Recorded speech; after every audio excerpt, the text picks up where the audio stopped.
I would like to introduce our next speaker, Professor Dr. Mark Lagon. He is International Relations and Security Chair at the Master of Science in Foreign Service program at Georgetown University. Mr. Lagon was previously Executive Director and CEO of the leading anti-human trafficking nonprofit Polaris Project, which operates the U.S. government's National Anti-Trafficking Hotline. Previously, with the rank of ambassador, Mr. Lagon directed the Office to Monitor and Combat Trafficking in Person at the U.S. Department of State. From 2004 to 2007, Mr. Lagon served in the Bureau of the International Organizations Affairs at the U.S. Department of State as Deputy Assistant Secretary. In this capacity, he had lead responsibility for United Nations-related human rights and humanitarian issues, UN reforms, and outreach. Mr. Lagon previously served as a member of the Secretary of State's Mr. Colin Powell's policy planning staff, where he focused on UN democracy and human rights. Dr. Lagon is currently on the board of directors of the Council for a Community of Democracy, as well as the advisory board of ECPAT USA, and child prostitution, child pornography, and trafficking of children for sexual purposes. He also is senior advisor to the Business Coalition Against Human Trafficking. Please, the floor is yours, Professor. Thank you very much. It's a pleasure to join you today, and my remarks will reflect having worked in government and the university and in the nonprofit world on UN, human rights, human trafficking, and public diplomacy issues. What I hope to look at in some remarks and then spurring some dialogue is to explore what soft power and public diplomacy really are, as they are very important but often misunderstood. To look at the possibilities for intercultural dialogue outside of a sense of cultural specific values, and look at the way that in fact the West might be able to help promote better governance in the world without it being perceived as a cultural export from the West. You'll hear more about the idea of soft power from my colleague Andrew Bennett from Georgetown University, so I'll leave some of the work to him. But public diplomacy and soft power as dimensions of international affairs are much discussed and often misunderstood. One emphasis I find, the concept of soft power associated with Harvard scholar Joseph Nye has a tendency to emphasize popular culture dimensions, which are important. Sometimes the appeal of the West or the United States, and thinking back to how the United States used the Voice of America to broadcast jazz to the former East Bloc, embodying the kind of improvisational and creative spirit of market democracy. But I think there's not enough focus on values, the sorts of things that relate to human rights, as being an important dimension of soft power. The current U.S. ambassador to Russia, Mike McFaul, who is one of the United States' leading scholars on democracy promotion, wrote in a major book on democracy promotion, "The American president must continue to speak out in support of democracy and human rights. Shying away from using the D word, which is to say democracy, would send a terrible signal to activists around the world fighting for human rights and democratic change. American diplomats must not check their values at the door." So too, President Obama, in a speech in June of 2009, said in Cairo, "I've come here to Cairo to seek a new beginning between the United States and Muslims around the world based on mutual interest and mutual respect. We share common principles, principles of justice and progress, tolerance and dignity of all human beings." Like many presidential administrations, the Obama administration has been inconsistent in following through on those values, sometimes when parochial interests of the United States, whether economic or strategic, have arisen.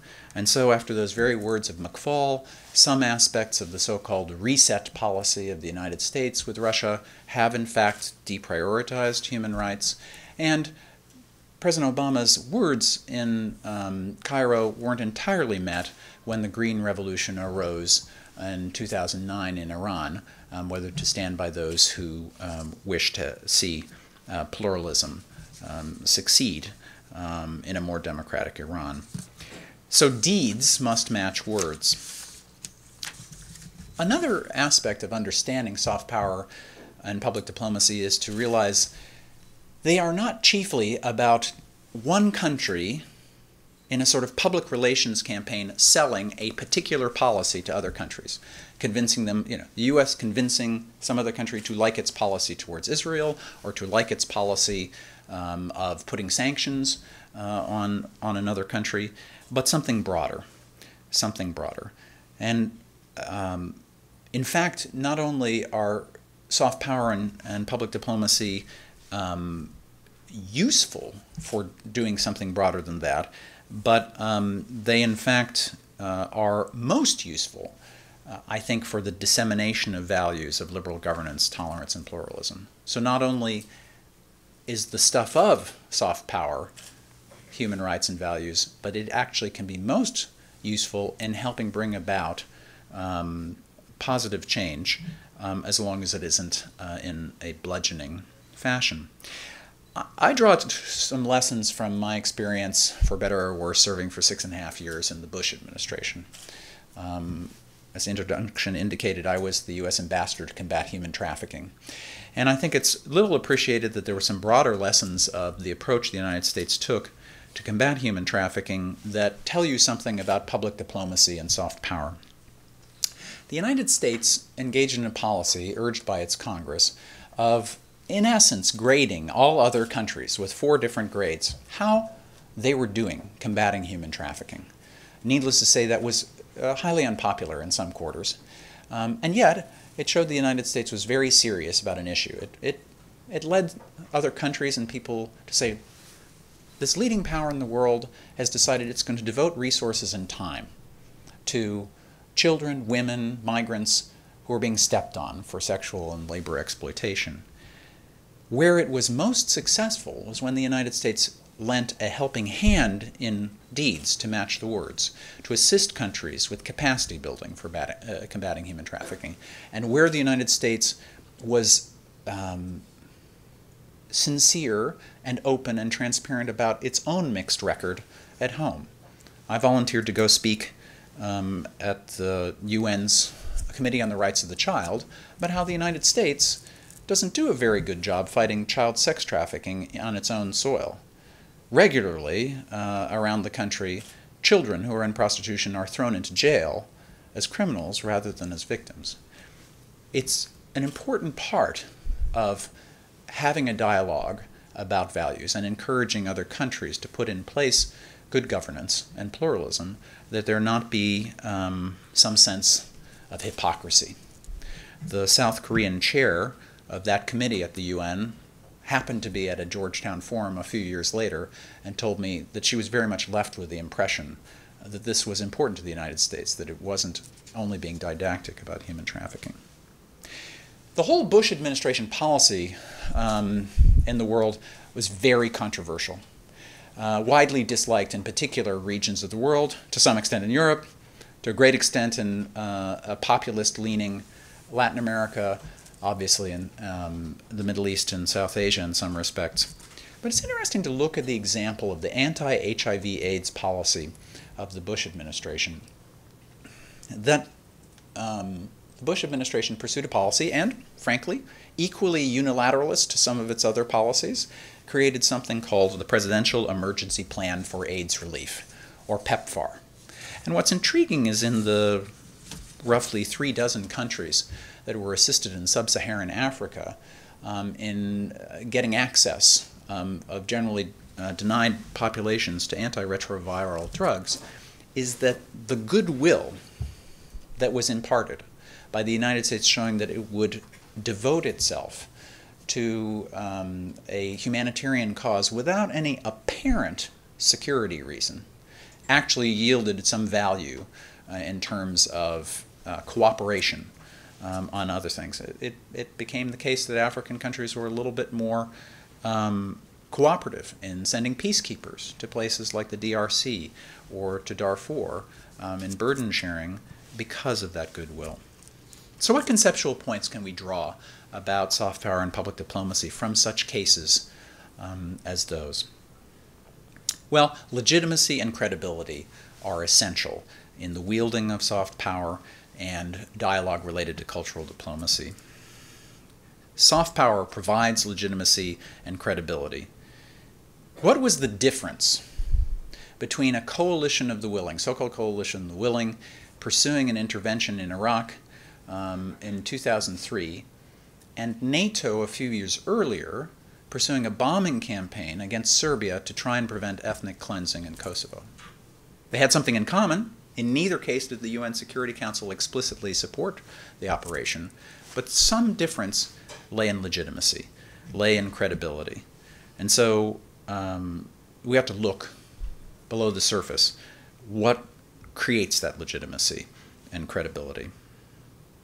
I think that for soft power and public diplomacy to be assets, not just of the United States, but many other countries, we need to think about a new vernacular. We need to address the concern that some of the language of human rights and values is a Western export and is not universal, even though many of us who are in the West believe these values are universal aspirations. I teach at the rival of SAIS across town, the School of Foreign Service. I teach in the Intercultural Center, and that's apt for this discussion today. I believe that we need to launch an intercultural dialogue based on the concept of human dignity.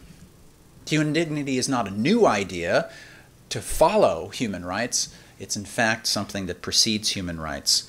In writing in a book that I'm working on the subject, I offer a definition of human dignity as the fundamental agency of human beings to apply their gifts to thrive. It requires social recognition of each person's inherent value and claim to equal access to opportunity. Agency for every human being and recognition of the value of all people. If you look across cultures and through relatively recent history, one sees many references to the concept of human dignity. In the very first 40 words of the UN Charter, one finds a reference to the dignity and worth of the human person. Amartya Sen, the Indian-born economist whose premises helped shape the work of the UN Development Program, has emphasized the way in which human dignity ties political and economic freedom, that we must work to allow every human being to tap their capacity to thrive. The outgoing Archbishop of Canterbury, Rowan Williams, said in 2010, shared dignity is the condition for what you'd call civic warmth, the sense of being able to trust not only immediate neighbors, but the wider social fabric. The Dalai Lama notes that Buddhism too recognizes that human beings are entitled to dignity and are all members of the human family. And Barack Obama himself, in winning the Nobel Peace Prize, noted, "Only a just peace based on the inherent rights and dignity of every individual can be truly lasting." So I urge, as an agenda for the future, a dialogue on human dignity, to try and suggest that the common values we have are not a Western export, but are indeed cross-cultural. That doesn't mean that we should let go of everything that's important in the Universal Declaration on Human Rights and lose the gains that one has in international law, but perhaps we can broaden the discussion. Public diplomacy, intercultural dialogue, needs to go beyond too clever by half efforts by the United States to put up communications that show how tolerantly Muslims are treated in our society. Important message, but not as important to this dialogue as some other things. there's a lot of unfocused discussion, vaguely exploring common understanding. But I think we need to look at what human dignity is, how it crosses cultures, and think about, in practice, how human dignity can be advanced, going beyond questions of rule of law and pluralism that are merely on paper in UN resolutions, treaties, and laws on the books that aren't met by implementation. So I want to take an example of how this might work. So you'll recall in September, Western embassies and diplomatic outposts around the world had demonstrations and riots that occurred around them after a rogue American citizen, a Coptic Christian Egyptian-born man, put out his film Innocence of Muslims on the internet. But even before that, questions of defamation of religion, and particularly defamation of Islam, had been roiling in the world, in the Middle East and North Africa, in Europe, and in fact in the UN. Let's take one example. You might recall that 7 years earlier, in September of 2005, the Danish daily Jyllands-Posten published cartoons of Mohammed, including one cartoon that portrayed a bomb sitting up in a turban on the head of Mohammed. Not much happened immediately. It was published in Egypt, not much response. But then, at a certain point, that newspaper in Denmark issued an apology. Some others in the Western press in France and Germany, fighting for freedom of speech, republished the cartoons to assert we shouldn't apologize for freedom of expression. And then thousands of demonstrators began to set fire to Danish and Norwegian embassies in Damascus. The Danish embassy was set afire in Beirut. A Muslim cleric urged his followers in Pakistan to seek out and kill the Danish cartoonists, putting $1 million bounty on their head.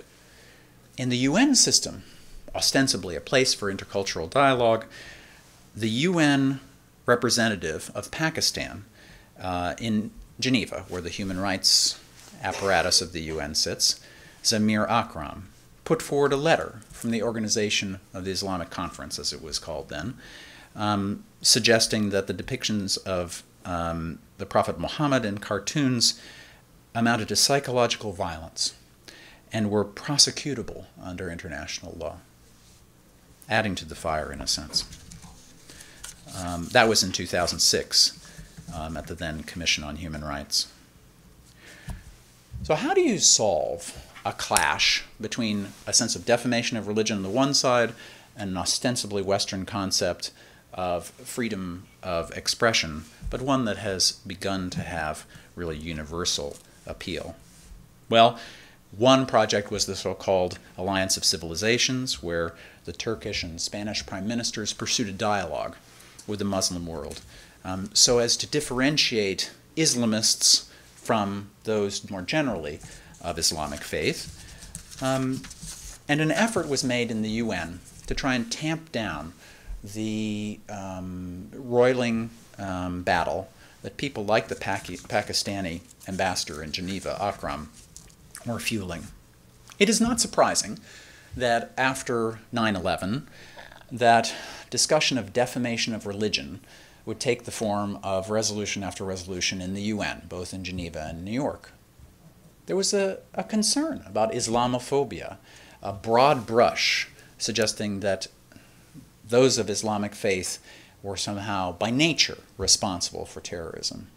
And so a number of resolutions passed over the years that suggested that defamation of religion was something that governments must control. Of course, there are dangers there, that freedom of expression might be curtailed, and also a danger that some governments would use instruments in their law controlling blasphemy and defamation of religion to, in fact, infringe upon the practice of other religions, minority religions. Well, with a little bit of arm twisting, the United States and Western governments got the resolutions that were regularly passing with troubling language suggesting restrictions on freedom of expression, including on the internet, to win in the UN by smaller and smaller margins. But then the United States decided it would engage in a different dialogue. And while I served as a human rights official in the Bush administration, I'd like to tell you a story of a tremendous success story under the Obama administration that I admire greatly.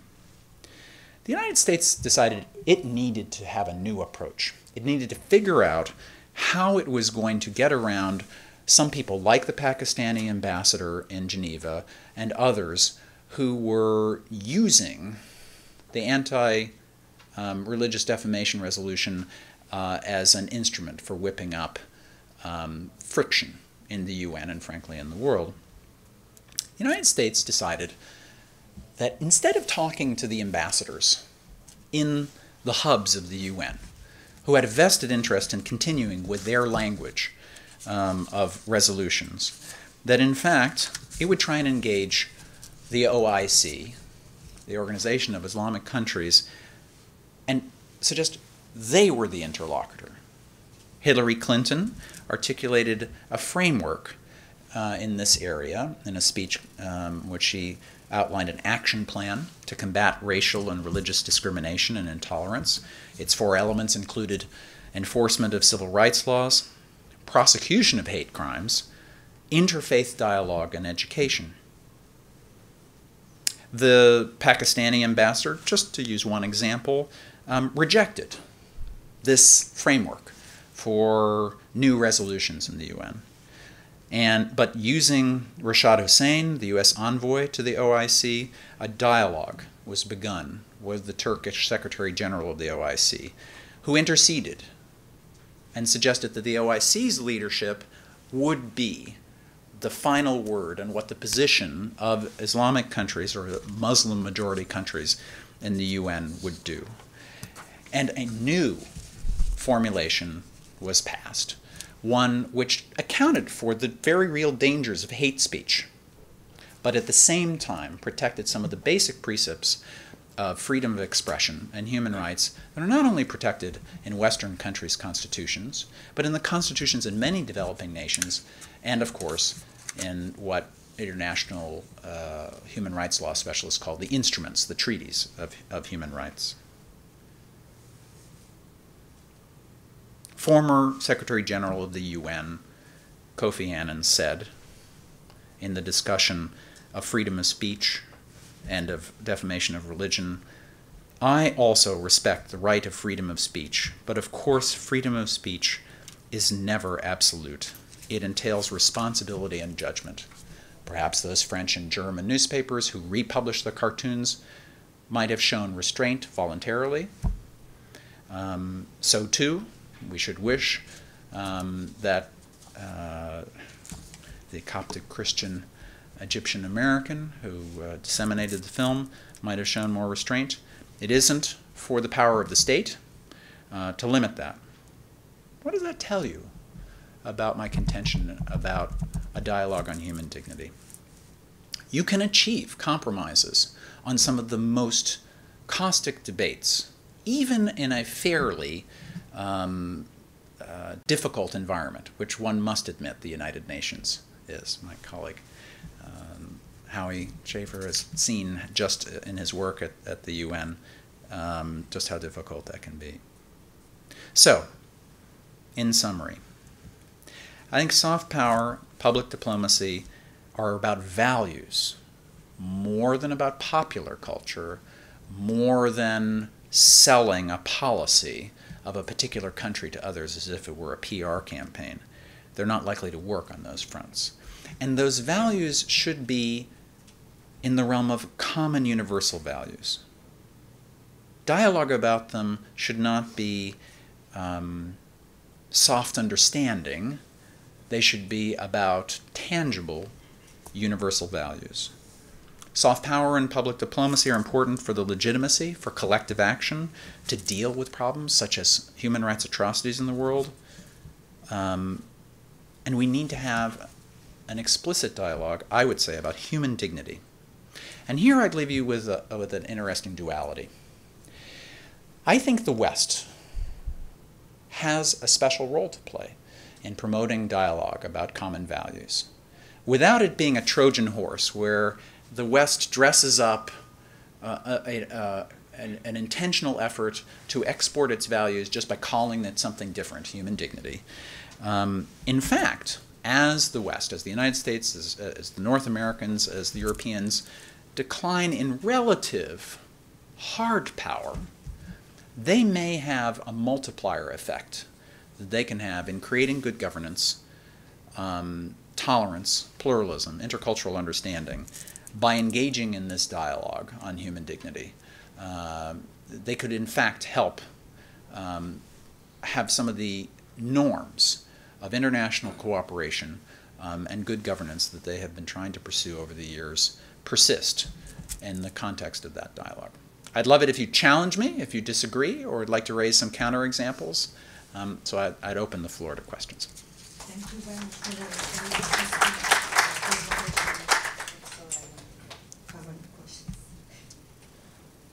And do me the favor, let me know where you come from. What, if you'd recognize your own.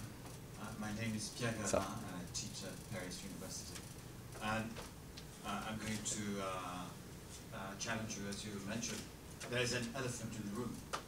That elephant is today called drones. Yeah. How can you have public diplomacy and at the same time bomb people? We had a few presentations on Thursday at the conference, and that's the point that two of the speakers made. All these dialogue efforts are bound to fail if at the same time you bomb people. I entirely agree with you. I think it's a weird position to worry about the U.S. treatment of detainees and then not recognize that drones are a calling card for the United States that undercut the notion that we believe in basic rule of law. 2 days after our presidential election, as I hope, an open-minded Republican, I wrote an op-ed in the Chicago Tribune about, so, what should the Republican foreign policy be now after having thoroughly lost the election? And one of the tenets I suggested is we need to recognize that symbolism matters, and while fighting terrorism, drones need to be circumscribed in their use. I totally agree with you. And I began by saying that words need to be met by deeds. If you're not doing certain things on human rights in Russia or during the Green Revolution in Iran, that's a problem. If you're doing unhelpful things like using drones excessively, those deeds begin to vitiate the legitimacy of words. How do you believe that this showing and playing of the values is inclusive through other cultures throughout the world, in Asia, South America? I think that commonality of values and a sense of human dignity does not require equality of outcomes. And of course, for pluralism to take root and tolerance to take root, steps have to move along the way. If you see, for instance, in the wake of the Arab Spring, countries in the Middle East and North Africa moving in the direction of democracy and pluralism, but you are rightly disappointed that women's rights remain constrained, you need to realize that there should be no cultural excuse for some things that are universal, but some room for differences of implementation. The biggest difference, I think, remains in the world of view whether human rights are political and civil in nature or economic and social in nature. And I think actually that the United States and the West is a little too strict in the notion that political and civil liberties come first. My own experience in the fight to combat human trafficking or to combat HIV/AIDS indicates that political and civil liberties and economic and social rights involve a commonality of access to justice. And that is generally seen as a cultural difference between the global North and the global South, and yet I don't know that there should be that wide a gap. It's just a comment. Yeah. I appreciate you being here. Well, when Zapatero succeeded Aznar in Spain, a shift occurred to try and embrace this approach of a dialogue. An interesting, important part of what Secretary of State Clinton pursued after this resolution in the UN was to actually then have a meeting of those who weren't in foreign ministries but who were in justice ministries to see how one could implement things. One of the great problems is that you have values, or what political scientists call norms, and that they get put in print on paper in treaties and laws or resolutions, but implementation is the problem. India is this great success story of democracy and the market, and yet millions and millions of Dalits and those who are of disadvantaged castes remain in bonded labor. Implementation matters. And so Hillary Clinton was suggesting that when we're talking about these issues of hate speech, let's get those people who are actually law enforcement implementers to see how we would deal with this on the ground. That's why I say if we have a dialogue, intercultural dialogue, it cannot be the end. It must be the step towards concrete discussions about implementation. And what is your position on the application and full protection of everyone in this country before the courts and before the government? I'm glad you asked this. It's a wonderful thing for me to go out on. My own writing on how human dignity ought to guide the work of international institutions is based on this idea that human dignity means that all human beings are of equal inherent value. Lots of people have talked about that. Christians talk about it, Jews and Christians talk about it as those made in the image of God have inherent value. Kant talks about human beings should not be treated as means but ends in themselves. When practice does not meet that idea of all people being of equal value, the most coarse version of this is to have slaves and then to say that they're 3/5 of a person. But when a prostituted child is treated like they are a commodity, or a migrant worker from Nepal is in a construction site in a Persian Gulf state and is a human trafficking victim, or when someone in Darfur is subject to rape or murder based on their identity, they're not being treated as a human being in full.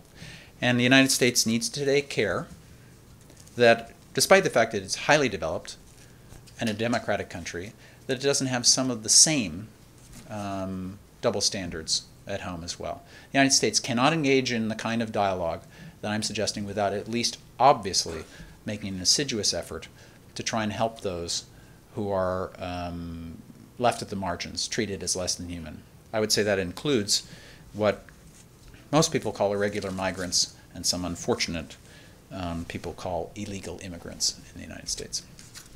Thanks for your time. I hope that this is a rich experience for you. Thank you very much.